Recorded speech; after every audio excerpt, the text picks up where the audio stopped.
যে এই চিজটা বাড়িতে বানানো ওনার দোকান থেকে কিনে আনা। চিজটা কতটা পারফেক্ট হয়েছে এই দেখো, একদম দোকানের মতো পারফেক্ট মোজারেলা চিজটা আজ আমি বাড়িতেই বানিয়ে ফেললাম। কত সহজ, কত সুন্দরভাবে গলে গেছে, অনেকটা পরিমাণে হয়েছে। তো নমস্কার বন্ধুরা, কাকলির রান্নাঘর উইথ ভিলেজ ফুডে সবাইকে স্বাগত জানিয়ে আজকে আমি আপনাদের সাথে শেয়ার করব মোজারেলা চিজ, যেটা বানাবো রেনেট ছাড়াই। চিজ তো বিভিন্ন রকম রেসিপিতে লাগে, যেমন বার্গার, পিৎজা, এমনকি পাস্তাতেও লাগে। তো এই চিজটা আমরা দোকানে কিনতে গেলে খরচা যেমন অনেক বেশি পড়ে যায়, তেমন সবসময় সব দোকানে পাওয়াও যায় না। আমাদের এদিকে আশপাশের কোনো দোকানে কিন্তু পাওয়া যায় না। তাই আজকের আমি মাত্র দুটো উপকরণে খুব সহজ পদ্ধতিতে বাড়িতেই চিজ বানাবো, যে চিজটা আপনারা খুব কম সময়ের মধ্যে বানিয়েও নিতে পারবেন, আর এমনকি এই চিজটা বানিয়ে 1 মাস পর্যন্ত সংরক্ষণ করে রেখে খেতেও পারবেন। তো বন্ধুরা, আজকের রেসিপিটা আপনারা প্লিজ প্রথম থেকে শেষ পর্যন্ত দেখতে থাকুন, আশা করছি খুবই ভালো লাগবে। আর যে সকল বন্ধুরা এখনও পর্যন্ত নতুন, তারা যদি ইউটিউব থেকে দেখেন তাহলে চ্যানেলটিকে সাবস্ক্রাইব এবং ফেসবুক পেজ থেকে দেখলে পেজটাকে ফলো করে আমার পাশে থাকবেন। তাহলে এখন আমি রান্নাঘরে চলে যাবো আর আজকের রেসিপিটা শুরু করে ফেলবো। চিজ বানাতে মেন যে জিনিসটা লাগবে সেটা হলো দুধ। তো আমি এখানে 1.5 লিটার দুধ নিয়েছি। তো আপনারা নিজেদের পরিমাণ মতো দুধ নিয়ে নিতে পারেন, কম বেশি করে। অল্প দুধেও হবে, তাহলে কি হবে, অল্প পরিমাণ চিজ হবে, বেশি নিলে বেশি পরিমাণে হবে। যার যেমন লাগবে সেরকম দুধ নিয়ে নেবে। আর গরুর দুধ হলে তো খুবই ভালো। আর আজকাল তো গরুর দুধ খুব একটা পাওয়া যায় না, তো প্যাকেট দুধ ছাড়া কোনো উপায় নেই, প্যাকেট দুধেও হবে, তবে গরুর দুধে একটু বেশি চিজ পাওয়া যায়। তো আমি কড়াইতে দুধটাকে দিয়ে দিচ্ছি, দিয়ে দুধটাকে গরম করে নেব।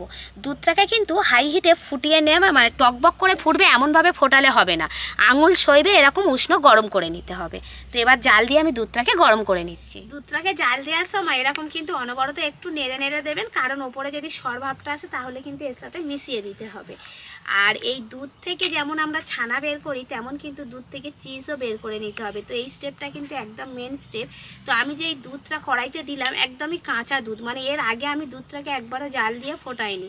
তো এই কাঁচা দুধটাকেই কিন্তু জাল দিয়ে নিতে হবে। আর বেশি করে যদি আমরা ফুটিয়ে ভিনিগার দিয়ে যদি কাটাই, তাহলে সেটা ছানা তৈরি হয়ে যাবে। তো আমি তো আজকে ছানা বের করবো না, আমি চিজ বের করব। সেই জন্য আমি খুব বেশি জাল দেব না, মোটামুটি দুধটা গরম হবে সেই রকমভাবে জাল দিয়ে নেব।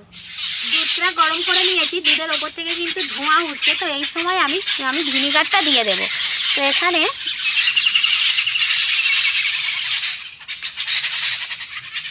3 থেকে 4 ছিপির মতো কিন্তু আমি ভিনিগার নিয়ে নিয়েছি। এবার ভিনিগারটা আমি এইভাবে ওপর থেকে দিয়ে দেব। দেওয়ার পরে কিছুক্ষণ আমি একটু এইভাবে নাড়তে থাকবো। এইভাবে নাড়তে নাড়তে কিন্তু চিজটা তৈরি হওয়া শুরু করে দেবে। এই দেখুন, এই যে ডলা ডলা পাকিয়ে যাচ্ছে, এটা কিন্তু চিজ তৈরি হচ্ছে। তো এইভাবে আস্তে আস্তে পুরো দুধ থেকে চিজটা তৈরি হয়ে যাবে। পুরো চিজটাই কিন্তু দুধ থেকে বেরিয়ে গেছে। আর আমি কড়াটা উনান থেকে নামিয়ে নিয়েছি সুবিধার জন্য। এই দেখুন চিজটা কেমন হয়েছে। ছানা হলে কিন্তু এতটা কি বলবো, এরকম থাকতো না। ছানা হলে কিন্তু গুড়ি গুড়ি ছাড় হয়ে থাকতো, এতটা ডেলা ডেলা ভাব কিন্তু থাকতো না। দেখুন কতটা করে হয়েছে। তো পুরোটাই কিন্তু একসাথে জমাট বেঁধে আছে। তো এবার এটাকে আমি ছেঁকে নেব। তার জন্য আমি গামলির ওপরে একটা সুতির কাপড় দিয়ে দিয়েছি। তো এবার এর ওপরে দিয়ে আমি চিজটাকে ছেঁকে নেব।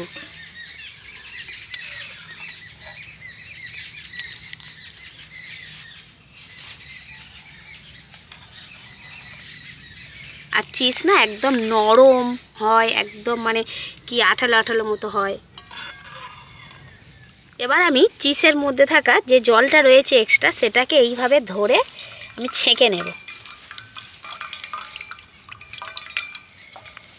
আলতো হাতে এইভাবে ঘুরি ঘুরি পুরো চিজ থেকে আমি জলটাকে বের করে নেব।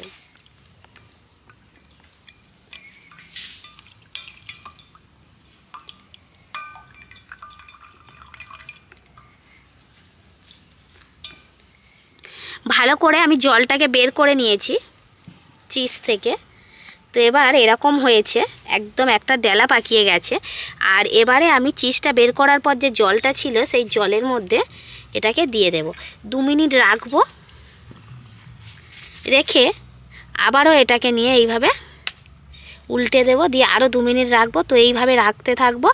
রাখার ফলে আবারও হাত দিয়ে এইভাবে চেপে চেপে আমি একটা ডেলা তৈরি করে নেব। আর আমি এই যে জলটার ওপরে দিলাম, কেন দিলাম, কারণ জলটা এখনও পর্যন্ত একটু গরম রয়েছে, সেই জন্যই কিন্তু দিলাম। তো গরম না থাকলে আপনারা এই জলটাকে আরেকটু গরমও করে নিতে পারেন।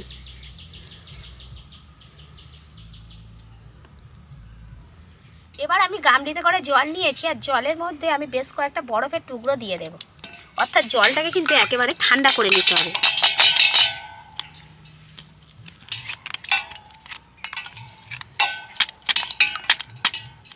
এবার এই চিজটাকে নিয়ে, মানে অর্থাৎ চিজের এই বলটাকে নিয়ে আমি এই ঠান্ডা জলের মধ্যে ডুবিয়ে রাখবো।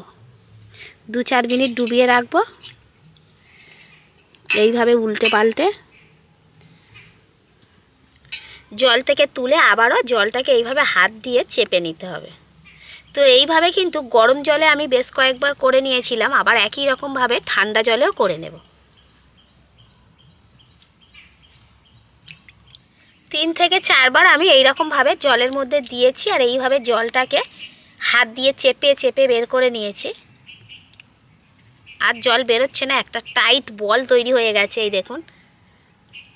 তো এবার আমি একটা প্লাস্টিকের মধ্যে এটাকে ঢুকিয়ে নেব। তো ঘরে থাকা যে কোনো এইরকম প্লাস্টিক হলেই হবে। তো ঢুকিয়ে এইভাবে ভালো করে মুড়ে দিতে হবে প্লাস্টিকটাকে। এবার আমি একটা বাটির মধ্যে এটাকে ভরে নিচ্ছি,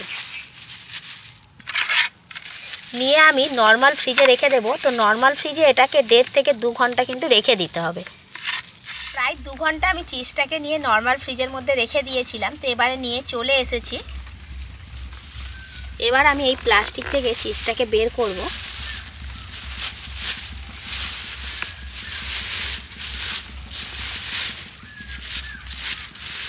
চিজটা কিন্তু একদমই সেট হয়ে গেছে, অর্থাৎ টাইট হয়ে গেছে। তবে যে শক্ত ভাবটা কিন্তু না, একটু মানে চিজ যেমন হয় সফট হয় ঠিক সেরকমই রয়েছে, তবে একদম সেট হয়ে গেছে। তো এবার আমি কাটছি। কত সুন্দরভাবে কাটা যাবে দেখুন, এই দেখুন।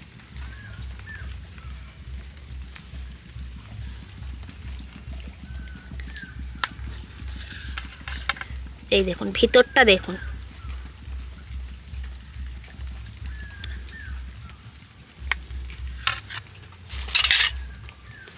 দেখুন বন্ধুরা ভিতরটা কতটা সুন্দর।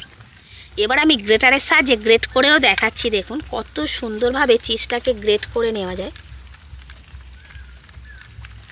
এবারে দেখুন বন্ধুরা, দেখে বুঝতে পারছেন কি না যে এই চিজটা বাড়িতে বানানো না দোকান থেকে কিনে আনা।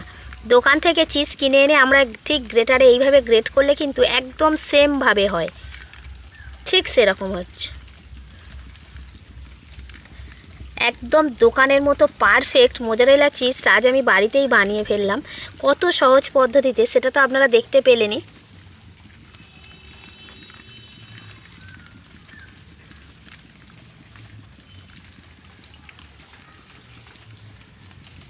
এই দেখুন কত সুন্দর গ্রেড হয়ে যাচ্ছে। এবার এই চিজটাকে দিয়ে যা কিছু আপনি বানাবেন সেটা কিন্তু খেতে খুবই ভালো লাগবে।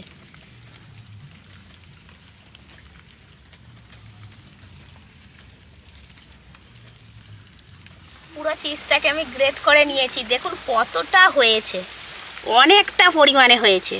তো একবারে যদি আমরা চিজ বানিয়ে রেখে দিই পুরো 1 মাস পর্যন্ত কিন্তু ভালো থাকবে। নর্মাল ফ্রিজে রেখে দেবেন, আর যখন ইচ্ছা হবে তখনই কিন্তু অন্যান্য কিছু বানিয়ে আপনারা খেতে পারবেন। তো আমি ব্রেডে দিয়ে দেখাবো।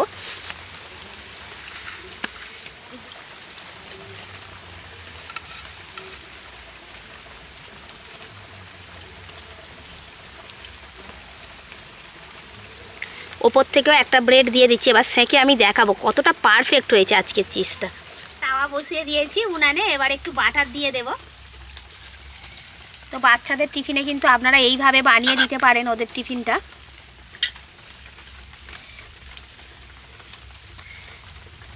ব্রেডটাকে আমি শুধু সেঁকে নেব। এইবারে আমি অন্য পিঠে উল্টে দেব। এইভাবে একবার আপনারা বানিয়ে দেখবেন কতটা সহজে, কত কম খরচে চিজ বানিয়ে নেওয়া যায়, আর খেতে দারুণ লাগে। কারণ আমি আমার রিসিপকে এইভাবেই বানিয়ে দিই ওর টিফিনে। দুটো পিঠই আমি উল্টে পাল্টে ভালো করে সেঁকে নিয়েছি। তো এবার নামিয়ে নিচ্ছি। এবার আমি এটাকে কাটছি। দেখুন যে আজকের চিজটা কতটা পারফেক্ট হয়েছে। এই দেখো,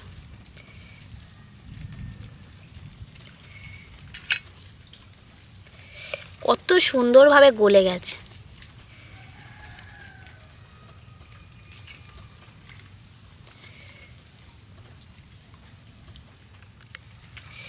কত সুন্দর গলে গেছে না চিজটা।